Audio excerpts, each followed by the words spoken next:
Continuando o Livro dos Espíritos, hoje estamos diante da questão número 64. Vimos que o espírito e a matéria são dois elementos constitutivos do universo. O princípio vital será um terceiro? Sem dúvida, um dos elementos necessários à constituição do universo, mas que também tem sua origem na matéria universal modificada. É para vós um elemento, como oxigênio e hidrogênio, que, entretanto, não são elementos primitivos, pois que tudo isso deriva de um só princípio.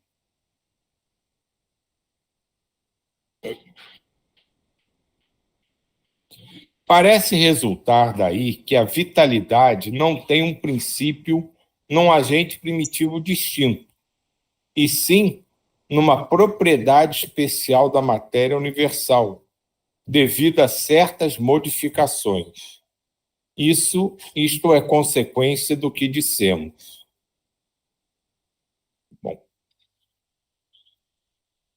pelo que eu entendi,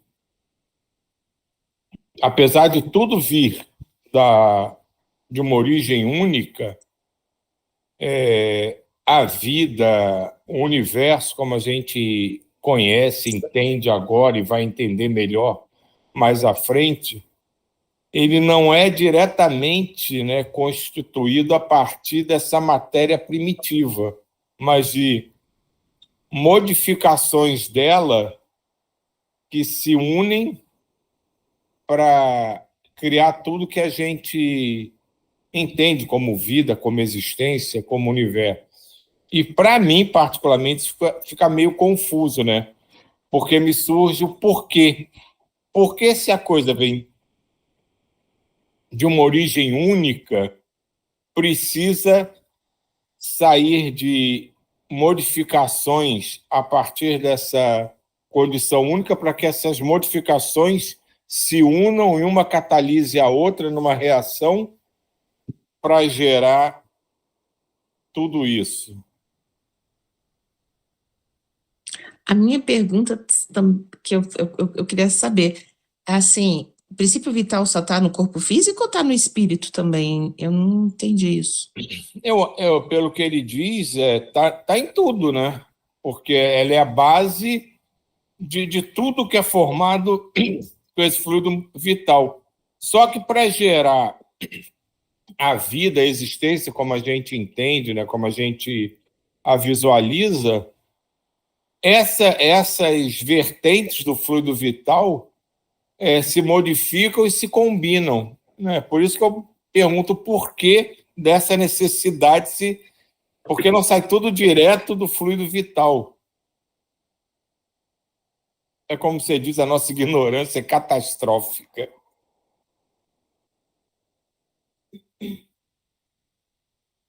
A terceira força, né? Porque ele fala numa terceira força como se fosse uma tríade, né? Que tudo da gente gira em torno de tríades, né? Santíssima Trindade, são três aspectos de tudo. Então, entre a matéria e o espírito, existe uma terceira força que recebe variados nomes, inclusive este, energia vital. A força vital percorre todo o corpo, afinizando-se com ele em todas as suas nuances e sensibilizando-o para que o espírito possa nele morar temporariamente e dominá-la em todos os seus impulsos. E graças a essa incorporação do espírito na matéria, onde a maturidade se dá na alma e por força evolutiva da mesma, vão se criando novos corpos, de acordo com as necessidades que o espírito manifesta, atingindo a sua plenitude. Entretanto, a matéria primitiva continua a ser a mesma em todos os estágios de vida manifestada. Só um momento. Então, assim, os corpos que a gente chama aí, que sei lá, que tem 7, sei lá, como é que. Eu aprendi, mas eu não sei os nomes, não sei nada. Esses corpos mais sutis que a gente tem, seria uma criação necessária para o espírito. Eu acho que sim, pelo que ele está dizendo aqui, né? Ele coloca a força vital, a Sânia até me falou aqui, né? Como se fosse uma cola para a matéria e o espírito. Então, seria o elemento que vai de ligação de cola mesmo, né? Desses vários corpos até o espírito, da matéria até o espírito. E para o espírito depois sair dessa situação, né? Vamos dizer assim, ele É, vai passar por esses fluidos, esses vários corpos sutis e depois, puf, puf, vai lá para energia pura. energia Mas ele pura. reforça aqui que vem tudo da mesma. Tudo do mesmo princípio lá atrás, né? Do mesmo. Né, aí eu continuo o meu porquê. Se tem tudo da origem comum, por que eu preciso inventar três coisas diferentes para se misturarem se vem tudo da mesma base?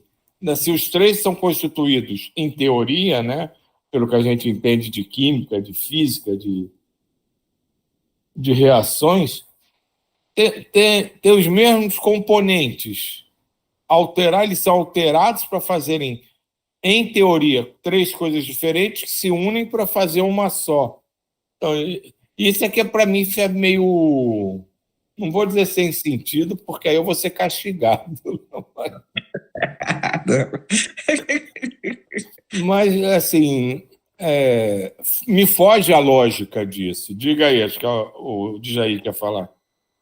Veja só, também me foge a lógica, mas sabe o que me veio à cabeça?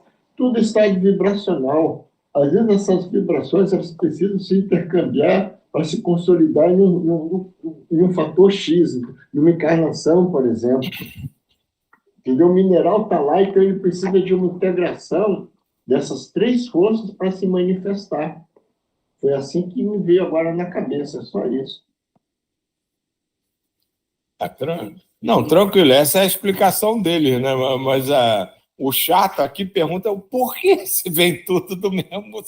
Se é tudo farinha no mesmo saco, por que eu tenho que fazer três preparados diferentes para eles no final se juntarem num só?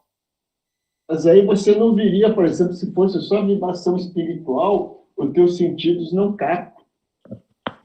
Entende? Como dentro tem, como a gente já conversou aqui, ao nosso redor, tem diversos seres que a gente não consegue ver e existe. Entendeu? Eles existem no estado fluídico vibracional.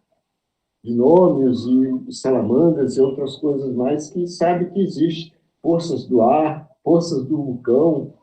E a gente não consegue captar. A gente consegue, alguns conseguem pegar uma vibração, né? Pelo menos é assim. Não, tem toda a lógica que você está falando, com certeza. Mas se a gente for muito atrás do porquê, aí vira e fala assim: se somos divinos, por que passamos por tudo isso para virar divino de novo? Aí começa tudo. Aí fica naquela história do ovo e da galinha, né? Quem veio primeiro e não chega a conclusão Não nenhuma. chega a conclusão nenhuma, nem adianta. As diferenças são processos criados pela natureza de conformidade com o anseio do ser na sua ascensão para Deus. A força vital é um agente divino, na divina extensão do universo, filha do fluido cósmico que nasce nas mudanças de vibrações ideadas pelo grande soberano. Entretanto, é bom que fique bem claro que por trás de todas as mudanças de comportamento de energia divina operam as mãos dos engenheiros siderais. Espíritos altamente evoluídos encarregados na cocriação do Senhor de todos os mundos. É de se notar que todos os ensinamentos espiritualistas modernos e antigos que conhecemos por filosofias e religiões falam do tríplice aspecto do universo: matéria, energia e espírito. São valores que se confundem, e um não pode ter vida sem o outro. Essa é a realidade dentro do ninho cósmico. O espírito, para comunicar ou manifestar-se na matéria, tem seu agente propondo a sensibilidade entre um e outro extremo.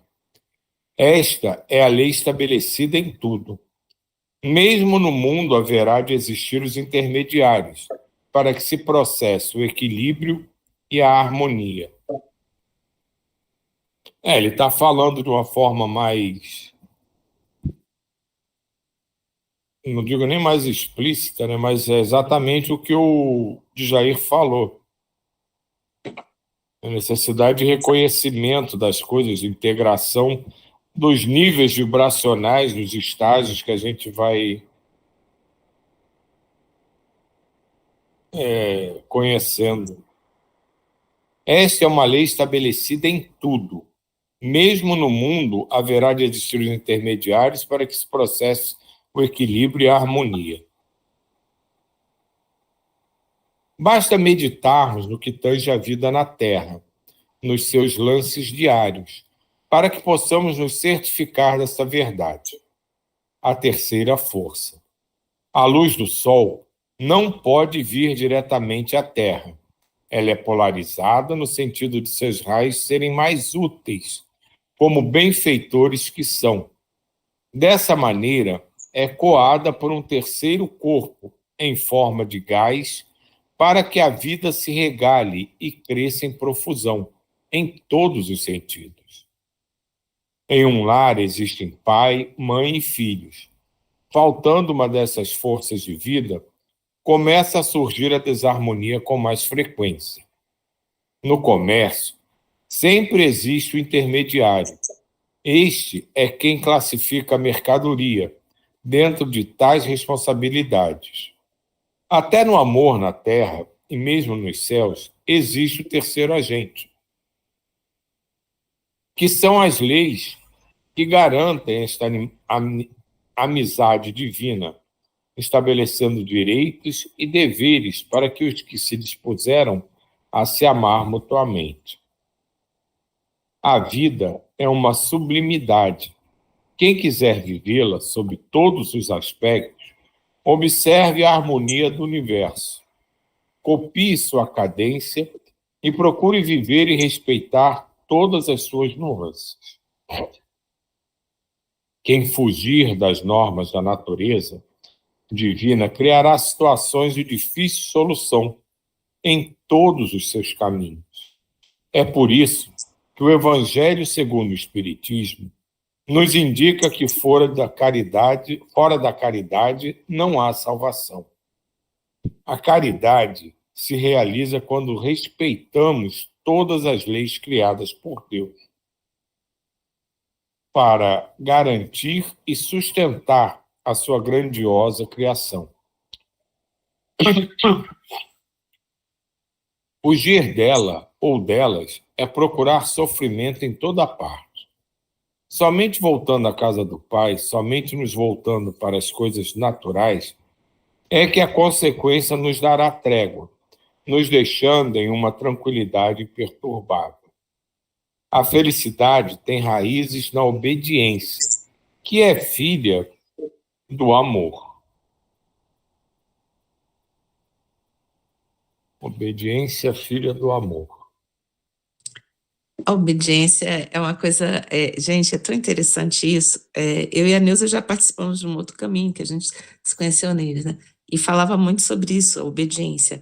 A obediência, ela nos deixa tranquilos, porque você, mas a obediência, né, a essas leis divinas, a essa harmonia, aceitar e obedecer a isso, porque não somos nós. A gente só está obedecendo.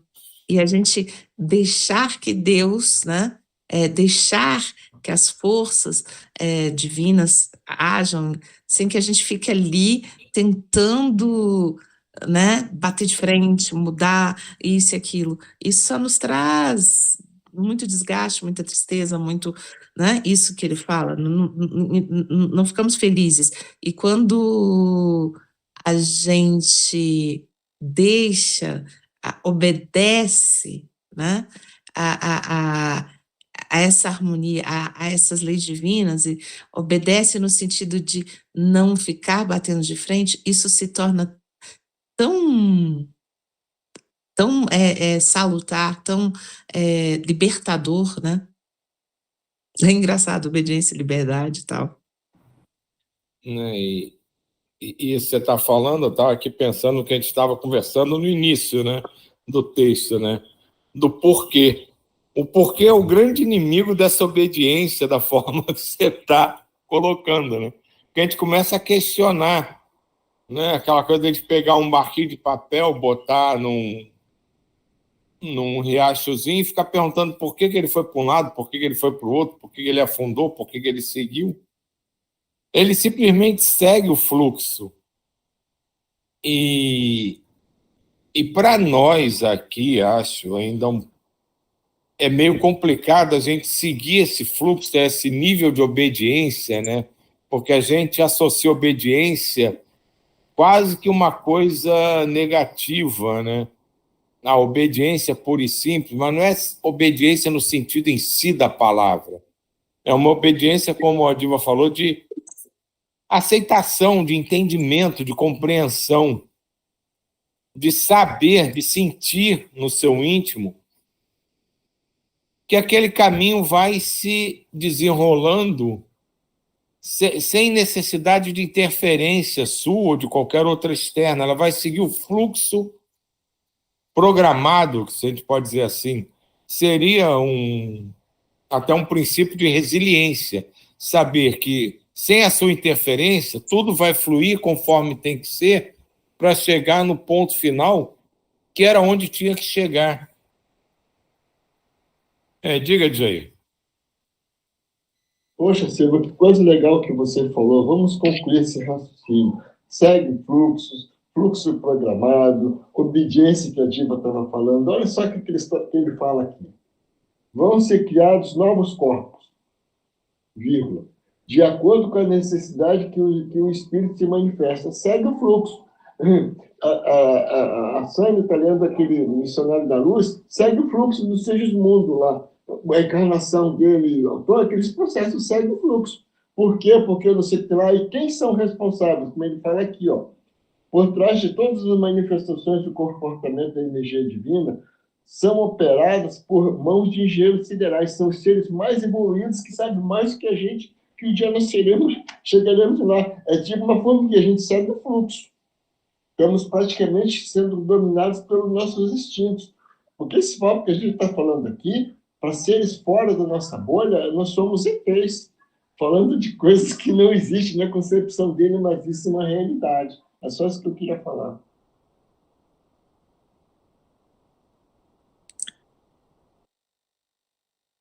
A gente, assim, é porque às vezes eu fico prestando atenção nessa coisa da vida, né? E como que o tempo todo a gente tem um ensinamento na coisa do dia a dia, da matéria, assim, no diário da matéria, e que é como se a gente pudesse tirar desse dia a dia, dessa coisa mais banal do dia a dia, a gente pudesse o tempo todo estar tirando o aprendizado, né? Por isso que não tem separação, né, de vida material e espiritual. Mas a gente falando sobre obediência, eu penso assim, quando você tem, né, acho que o senhor entende mais até dessa questão da hierarquia, né, e você tem um chefe ou uma pessoa que você não deve obediência, né, você tem que obedecer porque ele é o seu chefe, alguma coisa, e muitas vezes você se sente até tranquilo, porque não fui eu que fiz, não fui eu que mandei, eu fui mandado, eu só obedeci.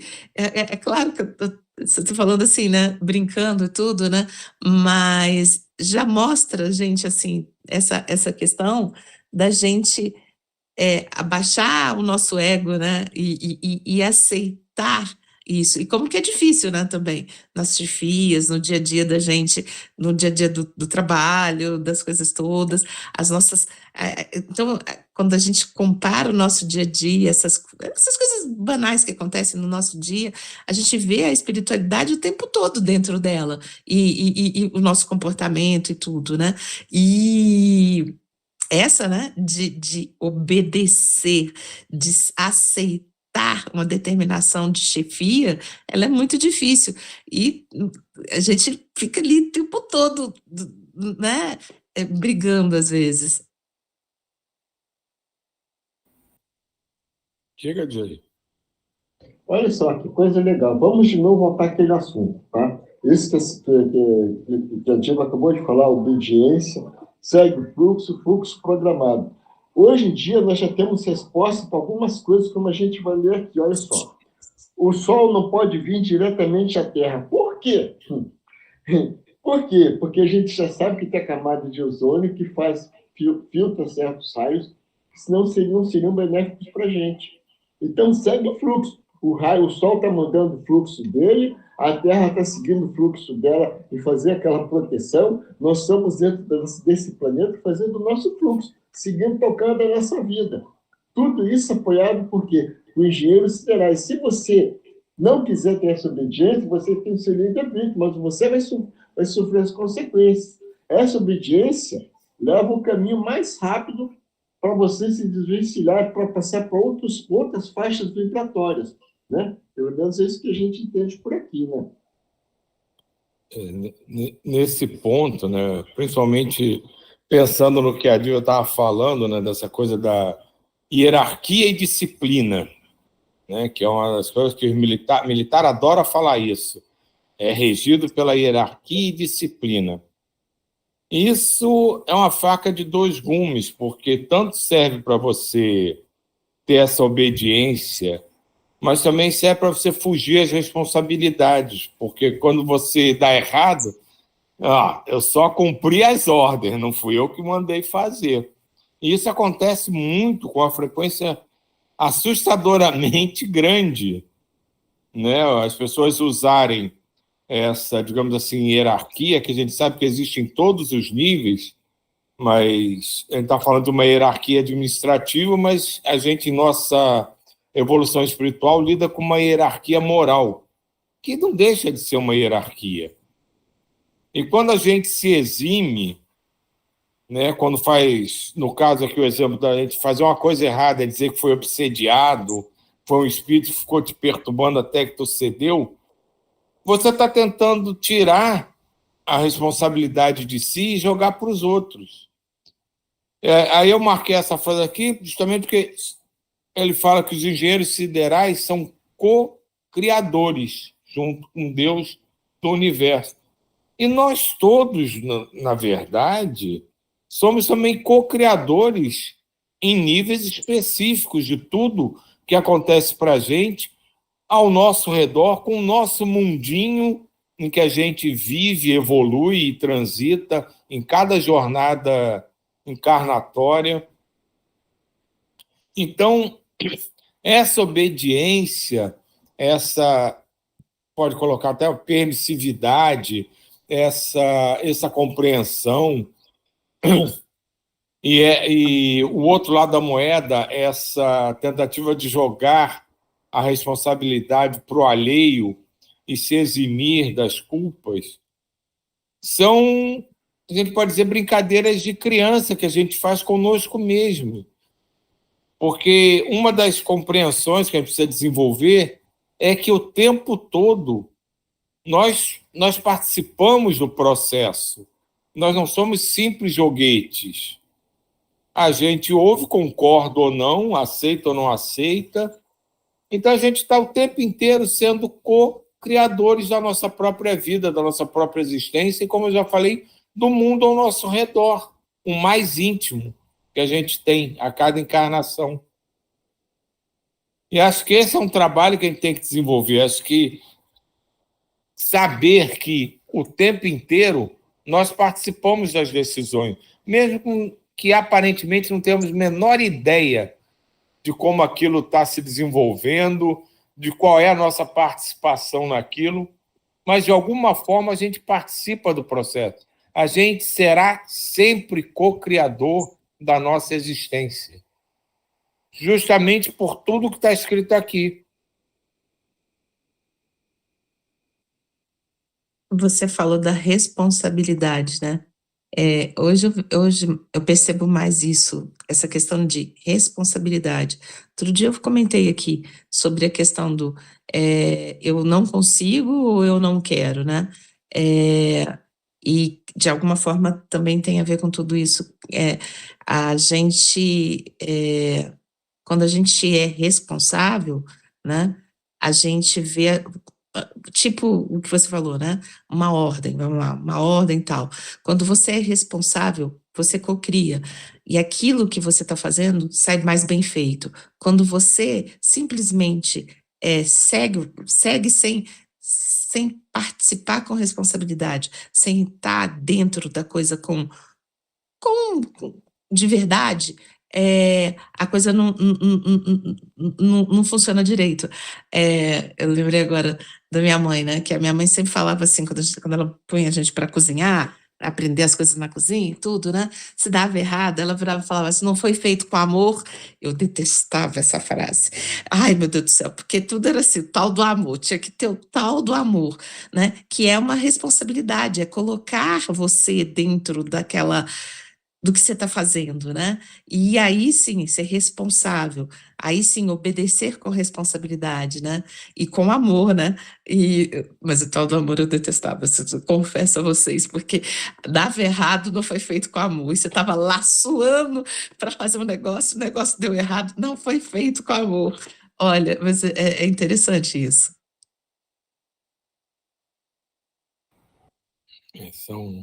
Essa é só uma das coisas que colocam para a gente carregar, né? Que só gera culpa. Não ajuda em absolutamente nada, isso só gera culpa. E tem tantas coisas semelhantes, né, no nosso dia a dia, né? E até a gente aprender a lidar com isso, tem alguns que não conseguem a vida inteira lidar com esse tipo de coisa. Sempre que essa situação se aproxima, ele meio que se desequilibra, se desarmoniza. Mas é tão comum, né? Essa coisa, né? Você fazer a coisa, às vezes, no teu íntimo, você está tão desejoso daquilo, não sei o que, e vem alguém, porque você não fez direito, porque você não se empenhou o suficiente, ou como você está dizendo, não teve amor.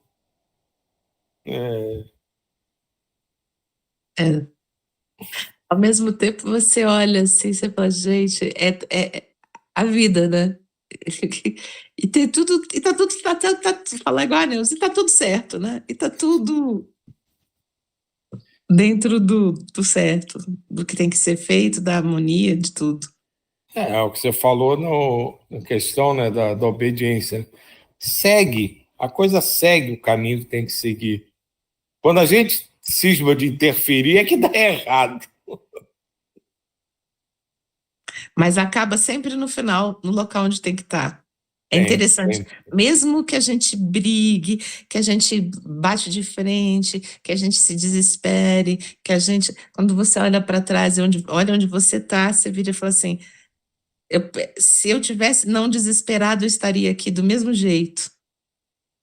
Não, eu vou voltar a falar dessa analogia, porque isso é uma coisa de criança de bairro mais humilde, eu brincava muito quando era criança. Chovia, ficava aquele córregozinho entre a rua e a calçada, né, sempre, né, correndo, e todo mundo fazia seu barquinho de papel e fazia represa, botava empecilho, e de alguma forma o barquinho dava um jeito, continuava seguindo a sua trajetinha, ia embora e seguia. E a vida é assim, né?